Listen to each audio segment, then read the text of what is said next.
Welcome to A1 TV Telugu news. ఇవాల్టి bulletin చూద్దాం. శ్రీ సత్యసాయి జిల్లా రొద్దం మండల కేంద్రం సచివాలయంలో 76వ గణతంత్ర దినోత్సవ వేడుకలు ఘనంగా నిర్వహించారు. ఈ కార్యక్రమంలో welfare assistant Venkatalakshmi, ANM Sakamma, Suresh Reddy, Manjunath, Nandeesh, Ugrappa, panchayat సిబ్బంది పాల్గొన్నారు.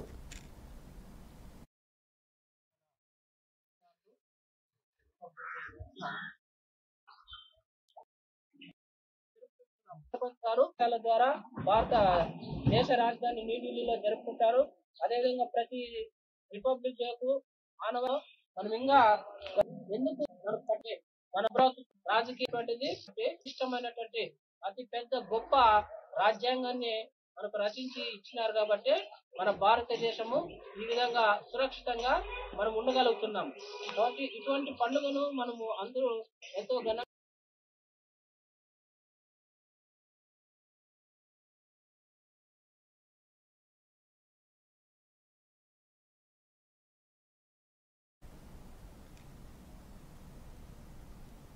రాష్ట్ర వన్యకుల క్షత్రియ కార్పొరేషన్ అండ్ డెవలప్మెంట్ డైరెక్టర్ గా మిన్నెల రవిని నియమించారు. తిరుపతి జిల్లా శ్రీకాళహస్తి ముస్లిం సోదరులు మిన్నెల రవి గారిని సన్మానించారు. ఈ కార్యక్రమంలో సీనియర్ మైనార్టీ నాయకులు షేక్ జిలానీ బాషా, బషీర్, అబ్దుల్ కరీం, షాజిద్, అస్మత్ పార్టీ నాయకులు పాల్గొన్నారు.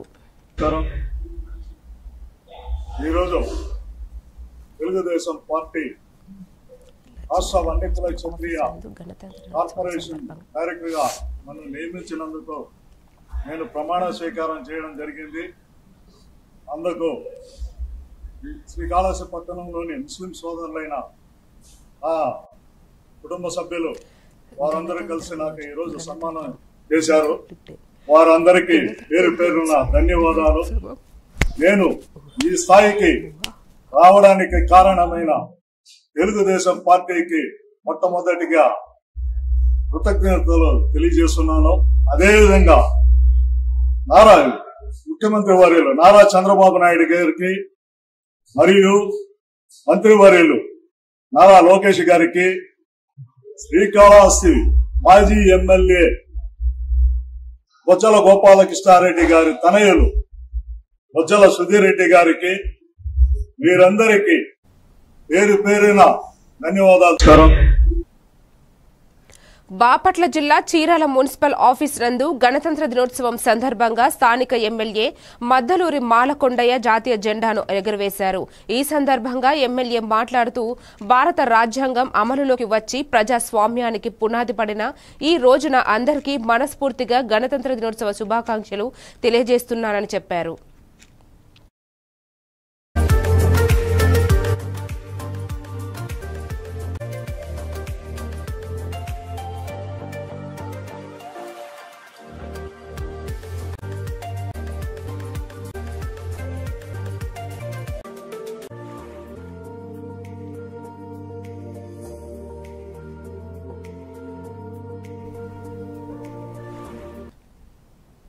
విజయనగరం జిల్లా మెంటాడ తహసీల్దార్ కార్యాలయంలో గణతంత్ర వేడుకలు ఘనంగా నిర్వహించారు. తహసీల్దార్ కోరాడ శ్రీనివాసరావు జాతీయ పతాకాన్ని ఆవిష్కరించారు. అనంతరం గణతంత్ర ప్రాముఖ్యతను వివరించారు. ఈ కార్యక్రమంలో వీఆర్ఓలు, బీఏఓలు, తహసీల్దార్ కార్యాలయం సిబ్బంది తదితరులు పాల్గొన్నారు.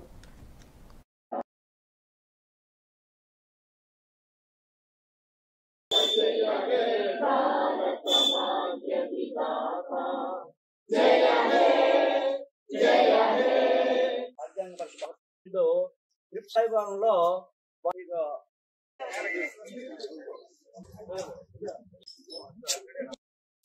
మాస్టర్ గారు చాలా స్పష్టంగా సాంఘిక శాస్త్రం పాఠాల్లో తీసుకొని ఉంటారు. మనకి బ్రిటిష్ వాళ్ళు రాకముందు మన దేశంలో మొఘలు చాలా బలమైన రాజ్యంగా ఉండేవారు. వారితో పాటు చిన్న చిన్న రాజ్యాలు చాలా ఉండేవి. మొఘలు వచ్చిన వ్యాపారాని కోసం వచ్చారు. వాళ్ళు ఈస్ట్ ఇండియా కంపెనీ అనే దాన్ని 1600 సంవత్సరంలో స్థాపించి మన భారతదేశం అడుగుపెట్టి వ్యాపారం చేస్తూ ఇక్కడ రాజ్యుల మధ్య ఉన్న విభేదాల్ని వాళ్ళు క్యాచ్ చేసుకుని 1757 నాటికి ప్లాసీ యుద్ధంలో విజయం సాధించడంతో ఈ దేశంలో అధికారానికి బేజం పడింది వారికి. కానీ 1764లో బక్సార్ యుద్ధం అని ఒక యుద్ధం జరిగింది. ఆ యుద్ధం వల్ల వారికి ఇక్కడ శిస్తు వసూలు చేసుకొని అధికారాన్ని చెలాయించే అవకాశం పూర్తిగా వచ్చింది. ఆ యుద్ధం తర్వాత అలహాబాద్ సంధి అనేది ఒకటి జరిగింది. ఆ అలహాబాద్ సంధి ప్రకారం వాళ్ళు ఇక్కడ ద్వంద్వ ప్రభుత్వాన్ని ఏర్పాటు చేశారు. శిస్తులు వాళ్ళు వసూలు చేసుకుంటే మన రాజులేమో పరిపాలన చేస్తూ ఉండేవారు. అయితే ఆ ఈస్ట్ ఇండియా కంపెనీ మేషర్ చెప్పినట్టు ప్రతి 20 ఏళ్ళకి ఒక రాతపూర్వకమైన చట్టాన్ని, అదే రెగ్యులేటింగ్ చట్టం అంటారు వాటిని, 1773లో స్టార్ట్ అయిన చట్టం 1853 వరకు ప్రతి 20 ఏళ్ళకు కూడా చేసుకుని ఇక్కడ ఎలా పరిపాలించాలన్నదాన్ని బ్రిటిష్ పార్లమెంట్ లో చేసిన దాన్ని ఇక్కడ రెగ్యులేటింగ్ అమలు చేసేవారు. ఆ ప్రకారం మనల్ని పరిపాలించారు. అంటే అంతవరకు మన రాజులు పరిపాలించినప్పుడు మేషర్ చెప్పినట్లు ఎక్కడా కూడా. పార్వతీపురం జిల్లా కలెక్టర్ కార్యాలయంలో 76వ గణతంత్ర దినోత్సవ వేడుకలు ఘనంగా నిర్వహించారు. ఈ కార్యక్రమానికి ముఖ్య అతిథిగా జిల్లా కలెక్టర్ శ్యామ్ ప్రసాద్, జిల్లా ఎస్పీ ఎస్వి మాధవరెడ్డి పాల్గొన్నారు. ప్రభుత్వ జూనియర్ కళాశాల మైదానంలో ఏర్పాటు చేసిన సాంస్కృతిక కార్యక్రమాలు జాతీయ సమైక్యతను చాటి చెప్పాయి.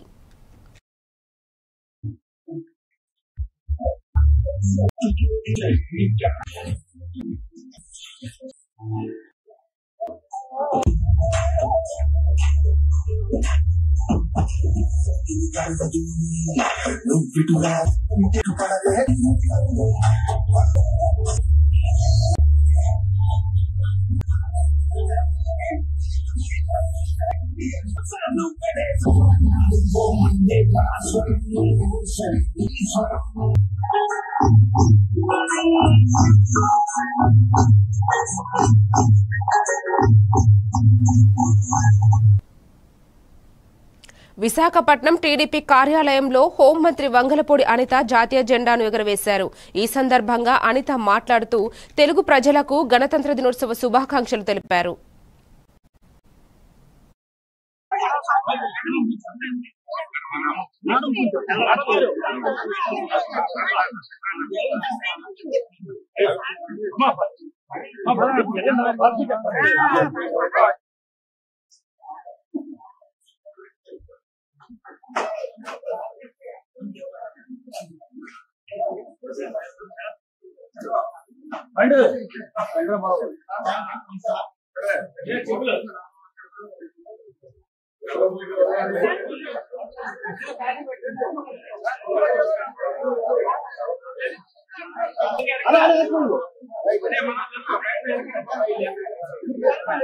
अरे अब क्या रे मरनिया मरनिया भाई लोग बोल रहा भाई जाओ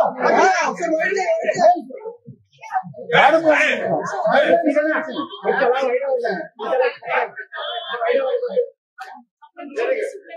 अरे पकड़ ಇಲ್ಲ ಅಂದ್ರೆ ಅಷ್ಟೇ ಜೋಡಿ ವೈಟ್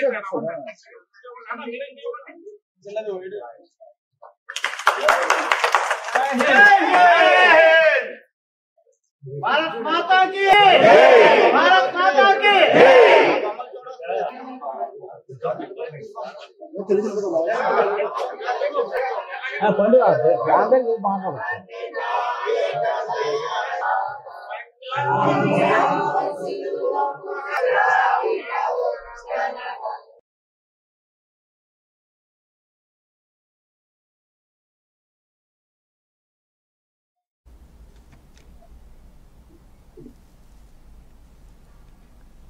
విశాఖపట్నం పశ్చిమ పారిశ్రామిక ప్రాంతంలో గణతంత్ర దినోత్సవ వేడుకలు ఘనంగా నిర్వహించారు. ఈ సందర్భంగా PVS helping hands charitable trust అధినేత పివి సురేష్ ఆధ్వర్యంలో జరిగిన మెగా రక్తదాన శిబిరం నిర్వహించారు. ఈ కార్యక్రమంలో A1 TV Telugu news calendar మరియు డైరీ ఆవిష్కరించారు. ఈ కార్యక్రమానికి ముఖ్య అతిథిగా పశ్చిమ నియోజకవర్గం వైఎస్ఆర్సీపీ ఇన్ఛార్జ్ మల్లా విజయ్ ప్రసాద్ పాల్గొన్నారు. ఆయన మాట్లాడుతూ A1 TV Telugu news channel నిత్యం ప్రజల క్షేమం కోరే ఛానల్ అని, నిజాన్ని నిర్భయంగా చూపించే ఛానల్ గా గుర్తింపు పొందిన సంస్థ అని ఆయన తెలిపారు.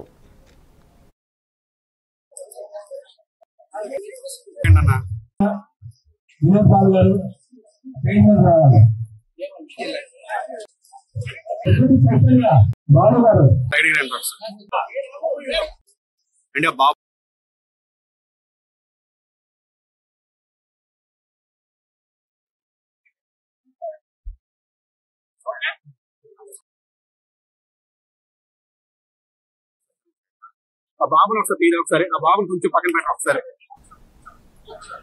సైడ్కి రారు ఒకసారి.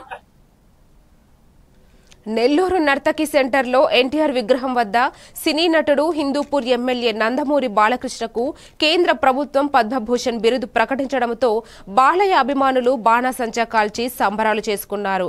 బాలకృష్ణ వీరాభిమాని నుడా చైర్మన్ కోటంరెడ్డి శ్రీనివాసులు రెడ్డి సతీమణి సంధ్య ఈ సంబరాల్లో పాల్గొని సందడి చేశారు. ముందుగా ఎన్టీఆర్ విగ్రహానికి పూలమాలలు వేసి నివాళులర్పించారు. అనంతరం స్వీట్లు పంచుకున్నారు.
తెలుగు పద్మశ్రీ స్వర్గీయ నందమూరి తారక రామారావు గారి తనయుడు Basavataraka cancer and Indo American cancer and research centre chairman hattrick Hindupuram hattrick MLA Nandamuri Balakrishna గారు మాకెంతో విశాఖ గాజువాక నియోజకవర్గం గణతంత్ర దినోత్సవ సందర్భంగా బేతిస్తా ప్రార్థన మందిరంలో pastor Joseph, pastor John, A1 TV reporter Neelima Rani ఆధ్వర్యంలో A1 TV Telugu news channel క్యాలెండర్ను ఆవిష్కరించారు.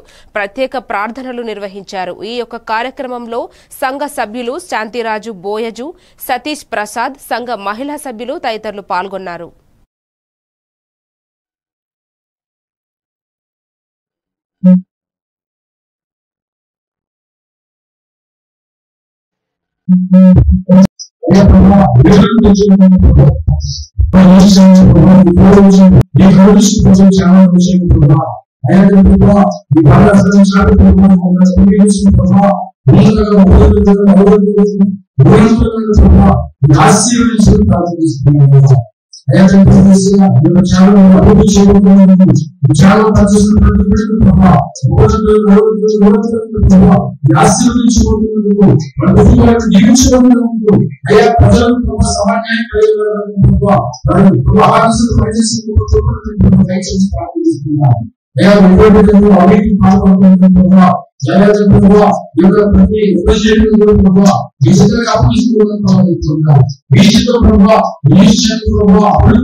కర్నూలు జిల్లా డోన్ నియోజకవర్గం పాపిలి మండలం గోపాలనగరంలో గ్రామంలో ఘనంగా 76వ గణతంత్ర దినోత్సవ వేడుకలు నిర్వహించారు.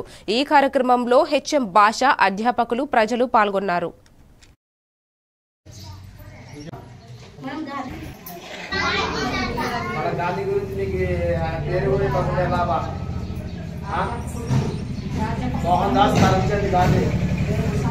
ఆయన గుజరాత్ గ్రామంలో అక్టోబర్ 2న గుజరాత్ గ్రామంలో జన్మించారు. ఈ రోజు గణతంత్ర జరుపుకోవడానికి కారణం ఏంటంటే రాజ్యాంగాన్ని మొట్టమొదటిసారిగా మన భారతదేశంలో ముద్రించడం జరిగింది. దానికోసం మన జనవరి 26వ తారీఖున మన భారతదేశం కోసం స్వాతంత్రం వచ్చింది అనే ఒక మాట కోసం గుర్తింపు ఉండాలని చెప్పేసి 76 సంవత్సరాలు పూర్తి చేసుకున్నాం ఇప్పటికీ. కానీ ఈరోజు భారత రాజ్యాంగంలో అంతా కార్యాలయాలు ఎక్కడ విద్యాలయాలు కానీ ఎక్కడైనా కానీ గౌరవేతనంతో ప్రతి పౌరుడు ముందుకొచ్చి మన జెండాకి తెలియకపోతారు. ఆ పేరు కాకి ఈరోజు ఇచ్చారంటే మన రాజ్యాంగంలో ఉంది. ఈరోజు భారత రాజ్యాంగం 2 సంవత్సరాల 11 నెలల 18 రోజులు టైం పెట్టింది. దాంట్లో 25 భాగాలు ఉన్నాయి, 448 షెడ్యూళ్ళు. కడప జిల్లా బద్వేల్ పట్టణంలోని ఆనంద్ ఆశ్రమంలో ఆర్డీఓ చంద్రమోహన్ ఆధ్వర్యంలో గణతంత్ర వేడుకలు నిర్వహించారు. ఈ సందర్భంగా ఆర్డీఓ రాజ్యాంగం యొక్క విలువలను వివరించారు. ఈ కార్యక్రమంలో ఏపీ స్టేట్ కన్జ్యూమర్ ఫోరం అధ్యక్షుడు గొల్లపల్లి శ్రీనివాసులు, కమిటీ సభ్యులు, వృద్ధాశ్రమం మేనేజర్ పిడతల రవి పాల్గొన్నారు.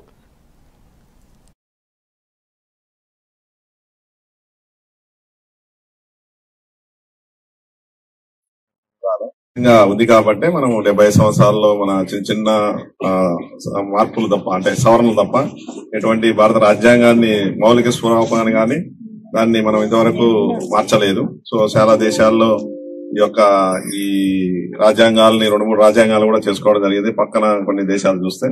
సో భారత రాజ్యాంగంలో మన పెద్దలు చాలా దీని మీద స్టడీ చేసి మంచి రాజ్యాంగాన్ని ఏర్పాటు చేయడం జరిగింది. సో ఈ రోజు కూడా మనము అదే రాజ్యాంగం కింద పనిచేస్తున్నాం. ఈ రోజు మనం ఇంత స్వేచ్ఛ స్వాతంత్రాలు అనుభవిస్తున్నాం అంటే సో రాజ్యాంగంలో మనకు కల్పించినటువంటి హక్కులు, స్వాతంత్రము, స్వేచ్ఛ. సో ఈ యొక్క రాజ్యాంగాన్ని మనం అందరూ కూడా బదులమై ఉండి రాజ్యాంగానికి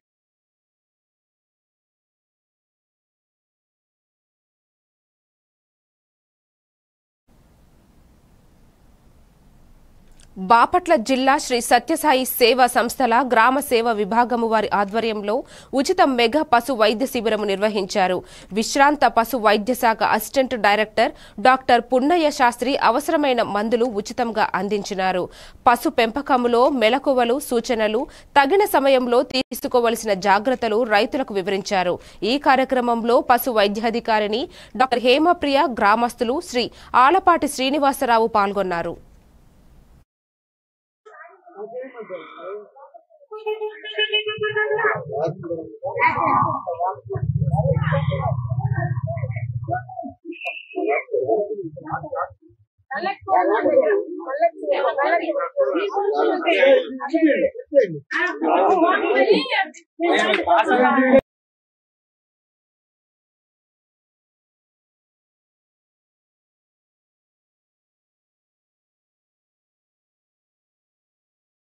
చేయడం జరిగింది. ఈ శిబిరంలో ఈ పశువులు అన్ని ఇచ్చేసి ఉన్నాయి. ఆవులు, గేదెలు, దూడలు, ఎద్దులు, గొర్రెలు అన్ని కూడా రైతులు చక్కగా తీసుకొని వచ్చి వైద్య పరీక్షలు చేయించుకుని దానికి తగిన మందులు ఉచితంగా ఇవ్వడం జరుగుతూ ఉన్నది. దీనికి పూజనపూడి పశు వైద్యకారిణి అయినటువంటి శ్రీమతి డాక్టర్ హేమప్రియ గారు, వారి సిబ్బంది చక్కటి సహకారం అందిస్తూ ఉన్నారు.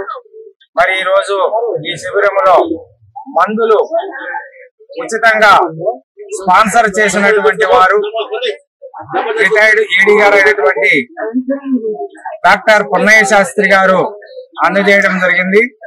అదే విధంగా ప్రేమ తరువులో భాగముగా ఈ రోజు ఈ గ్రామానికి శ్రీ బోర్గొల సంగమేశ్వర శాస్త్రి గారు 100 జామ మొక్కలు అందజేయడం జరిగింది. మరి ఈ విధంగా కోళ్లకు, మరి జంతువులకు అన్నిటికీ, పెంపుడు కుక్కలకి, వీటన్నిటికి కూడా అందించడం జరిగింది. మరి మా బాపట్ల జిల్లా సేవాదల్ కోఆర్డినేటర్ అయినటువంటి శ్రీ గోవర్ధన్ గారు, అదే విధంగా నక్షత్ర నగర భజన మండలి convener Mamata Gandhi mother Teresa charitable trust ఆధ్వర్యంలో విశాఖ సమతానగర్ జంక్షన్లో గణతంత్ర దినోత్సవం సందర్భంగా మెగా మెడికల్ క్యాంపును నిర్వహించారు. ట్రస్ట్ అధ్యక్షులు జాగారపు శ్రీను ఆధ్వర్యంలో నిర్వహించిన ఈ కార్యక్రమాన్ని మాజీ ఎమ్మెల్యే తిప్పల నాగిరెడ్డి విచ్చేసి ప్రారంభించారు. ఈ సందర్భంగా ఆయన మాట్లాడుతూ నిరుపేదలకు వైద్యం, అంగన్వాడీకి ఇలాంటి వైద్య శిబిరాలు ఎంతగానో దోహదపడతాయని ఆయన అన్నారు. ఈ కార్యక్రమంలో కార్పొరేటర్లు తిప్పల దేవన్ రెడ్డి, గుడివాడ లితీష్, తిప్పల సతీష్ రెడ్డి తదితరులు పాల్గొన్నారు.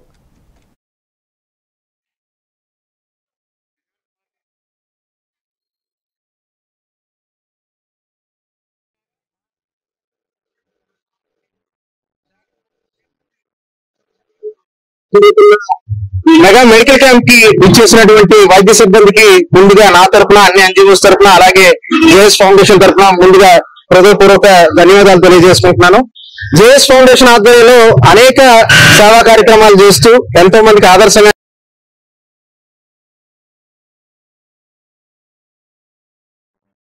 మెడికల్ క్యాంప్ ఏర్పాటు చేయడం జరిగింది. ఈరోజు మనందరికీ తెలుసు, మన భారత దేశానికి నిజమైన స్వతంత్ర రోజు రిపబ్లిక్ డే. మనకి 70 సంవత్సరాలు పూర్తి చేసుకున్న 76 సంవత్సరాలు అడుగు పెడుతున్నాం. ఈ సందర్భంగా ఎక్కువగా ఆగస్టు 15కి ఇలాంటి రిపబ్లిక్ డేకి, అది గాంధీ జయంతికి మరి జావర్ శ్రీని గారు ఎన్నో కార్యక్రమాలు చేస్తుంటారు. మన పాతిలో నిమిషంలో శ్రీ మహాత్మా గాంధీ గారి విగ్రహాలు కూడా మన గాంధీ జయంతి రోజు ఏర్పాటు చేశారు. ఇప్పటికే 36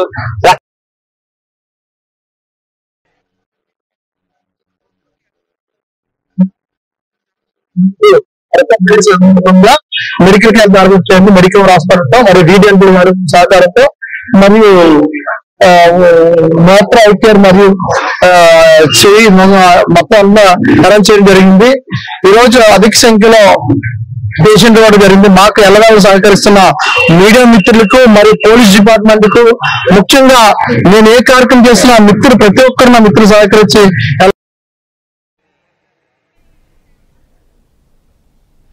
కోనసీమ జిల్లా సకినేటిపల్లి మండలం అంతర్వేది పాలిపల్లెంలో ప్రధానమంత్రి మత్స్య సంపద యోజన పథకం అవగాహన సదస్సును ఎమ్మెల్యే దేవర వరప్రసాద్ ముఖ్య అతిథిగా పాల్గొన్నారు. సభ్యాధ్యక్షులుగా టి ఆచార్యులు ఆధ్వర్యంలో అవగాహన సదస్సును నిర్వహించారు. మత్స్యకారులు అందే సంపదను పక్కకు దారి మళ్లుతుందని, దీనిని అడ్డుకట్టగా వేయాలని వారు తెలిపారు. అన్ని విధాల మత్స్యకారుల కొరకు సహాయం చేస్తారని హామీ ఇచ్చారు. ఈ కార్యక్రమంలో మత్స్యకారుల సంఘాలు, స్థానిక మత్స్యకారులు, యువత తదితరులు పాల్గొన్నారు.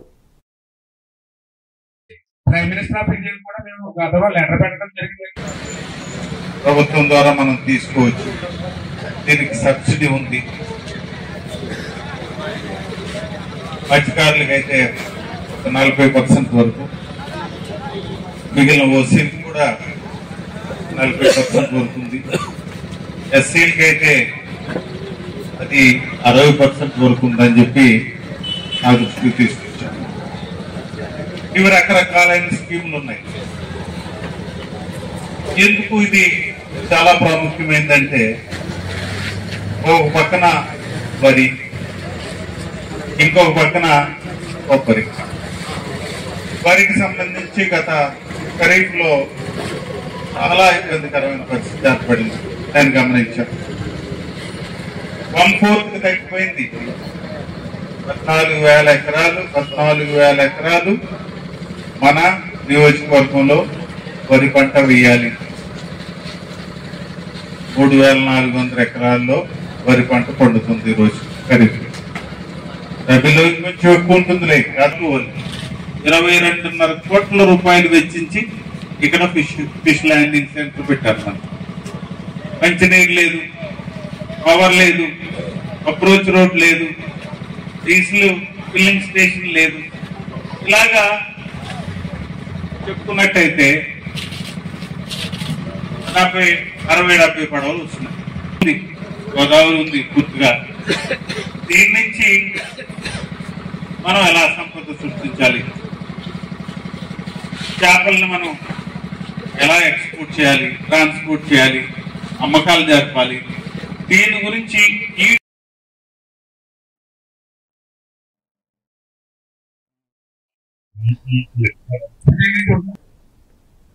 కోనసీమ జిల్లా సకినేటిపల్లి మండలం అంతర్వేది గ్రామంలో వేంచేసి ఉన్న శ్రీ లక్ష్మీ నరసింహస్వామి వారి దేవస్థానంలో శాంతి కళ్యాణం అత్యంత వైభవంగా నిర్వహించారు.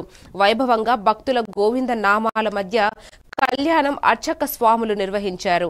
ఈ కార్యక్రమంలో ప్రధాన అర్చక శ్రీనివాస కిరణ్, రంగాచార్యులు, ఆలయ సూపరింటెండెంట్ పి విజయ్, అర్చక సిబ్బంది, అధిక సంఖ్యలో భక్తులు పాల్గొన్నారు.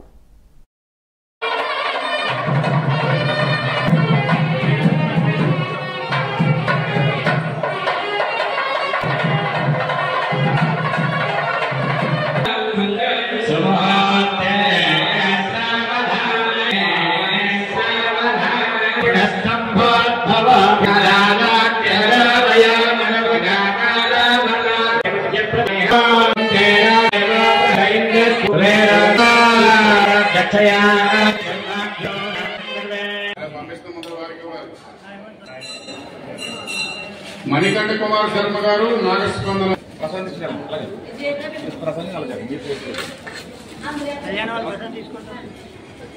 మురళీ నాగేంద్ర వెంకట దత్త.